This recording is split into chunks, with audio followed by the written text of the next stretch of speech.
আসসালামু আলাইকুম ওরহমতুল্লাহি অবরাকাতু। ফিরাউনের স্ত্রী আসিয়া বিনতে মুজাহিম ইতিহাস প্রসিদ্ধ এক ঈমানদীপ্ত নারী। প্রখর বুদ্ধিমত্তা, আভিজাত্য এবং অর্থ সম্পদে ছিলেন অতুলনীয়। ফিরাউনের রাজপ্রাসাদে নবী মূসা আলাইহিস সালাম এর লালন পালনের ব্যবস্থার মূলে ছিলেন তিনি। তার মুখ নিঃসৃত কথা আল্লাহ তাআলা পবিত্র কোরআনে তুলে ধরেছেন এভাবে। ফিরাউনের স্ত্রী বলল, সে মূসা আলাইহিস সালাম আমার এবং তোমার চক্ষু শীতলকারী হবে। তোমরা তাকে হত্যা করো না, হয়তো সে আমাদের উপকার করবে, কিংবা আমরা তাকে সন্তান হিসাবে গ্রহণ করব। তারা তা অনুধাবন করতে পারেনি। রাজপ্রাসাদের সব রকম বিলাসিতা ত্যাগ করে, স্বামীর ভয় ভীত উপেক্ষা করে আল্লাহর প্রতি ঈমান আনেন আসিয়া। এ কথা জানতে পেরে আসিয়ার প্রতি ফিরাউন ক্রোধান্বিত হয়। আসিয়ার সঙ্গীদের একে একে হত্যা করে। অতঃপর ঈমান ত্যাগ করার জন্য আসিয়াকে নানাভাবে প্রলোভন দেখাতে থাকে, কিন্তু কোনো প্রলোভন কোনো কাজে আসেনি। শেষ পর্যন্ত আসিয়াকে কঠিন শাস্তি দেওয়া শুরু করে ফিরাউন। হাতে এবং পায়ে লোহার পেরেক লাগিয়ে অদম্য প্রহার করা হয়।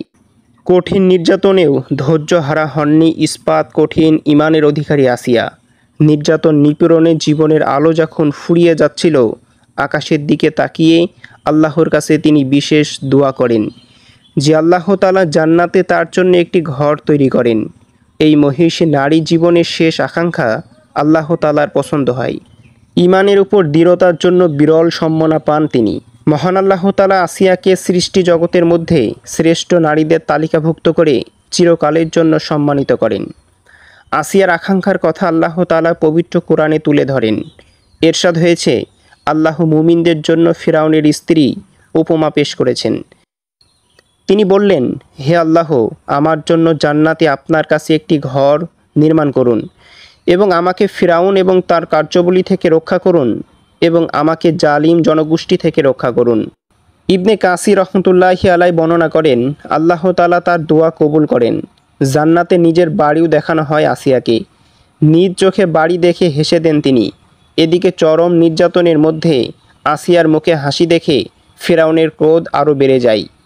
ফিরাউন বলল, দেখেছ কি উন্মাদ হয়ে গিয়েছে, আমরা তাকে চরম শাস্তি দিচ্ছি আর সে হাসছে। ক্ষোভে ফিরাউন এক প্রকাণ্ড প্রস্তর নিক্ষেপ করে। এরপরে আসিয়া মৃত্যুর কোলে ঢলে পড়েন। পৃথিবীবাসীর জন্য রেখে যান ঈমানি দৃঢ়তার নমুনা। পৃথিবীর পুণ্যবতী নারীদের একজন আসিয়া। আবু মুসা রাদিয়াল্লাহু তাআলা আনহু থেকে বর্ণিত, রাসূলুল্লাহ সাল্লাল্লাহু আলাইহি ওয়াসাল্লাম বলেছেন, পুরুষদের মধ্যে অনেকে পুণ্য অর্জন করেছেন, তবে নারীদের মধ্যে পুণ্য অর্জন করেছেন শুধু মরিয়ম বিনতে ইমরান এবং ফিরাউনের স্ত্রী আসিয়া। আর সব খাবারের মধ্যে সারির যেমন শ্রেষ্ঠ, তেমনি সব নারীদের মধ্যে আয়েশা রাদিয়াল্লাহু তাআলা আনহা শ্রেষ্ঠ মর্যাদার অধিকারী। অন্য হাদিসে এসেছে, আনাস বিন মালিক রাদিয়াল্লাহু তাআলা আনহু থেকে বর্ণিত, রাসূলুল্লাহ সাল্লাল্লাহু আলাইহি ওয়াসাল্লাম বলেছেন, সৃষ্টি জগতের মধ্যে চারজন নারী শ্রেষ্ঠ। তারা হলেন মরিয়ম বিনতে ইমরান, ফিরাউনের স্ত্রী আসিয়া, খাদিজা বিনতে খুয়াইলিদ এবং ফাতিমা বিনতে মুহাম্মদ।